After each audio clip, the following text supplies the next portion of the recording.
বলবো, আজকে ক্রিকেট খেলার জন্য পিচ বানাতে গিয়ে শেষে লোকের বাগান থেকে বাঁশ চুরি করতে হলো। আর তারপরে যা হলো, মরে গেলাম রে। তো সকালবেলায় বাড়ি থেকে বেরাতেই দেখা আমাদের ডগির সঙ্গে।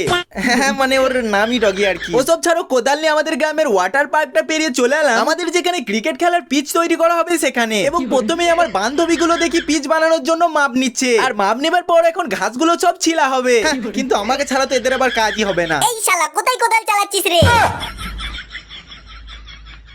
না মানে তারপরে বন্ধুর অনেক রিকোয়েস্ট করায় ওকে এই কাজটা করতে দিলাম আর কি। হ্যাঁ বে, বল যে তোর দ্বারা হচ্ছে না। তো তারপরে আমরা যাচ্ছিলাম আমার ভালোবাসাকে আনতে, যারা আমার সাথ ছাড়তেই চায় না। হ্যাঁ, তো তার জন্যই চলে এলাম বাঁশ বাগানে। না না, চুরি করিনি, এই যে মালিক সুইমিং পুলে গা ধুচ্ছে। তো তারপরে বেশ কিছু বাঁশ কাটা হয়ে গেলে সেগুলোকে নিয়ে চলে এলাম আমরা যেখানে পিচ বানানো হবে সেখানে। এরপরে এইসব বাঁশগুলোকে চারিদিকে পোতা হবে, কারণ আমরা এখানে নেট ক্রিকেট খেলবো। আর হ্যাঁ, এই মাসের 15 তারিখে আমার কিছু ভাইরা মিলে আমাদের পুরসা গ্রামে একটা নেট ক্রিকেট টুর্নামেন্ট খেলার আয়োজন করেছে। তো তোমরা যারা এই খেলায় অংশগ্রহণ করতে ইচ্ছুক তারা স্ক্রিনে দেওয়া নম্বরে যোগাযোগ করতে পারো।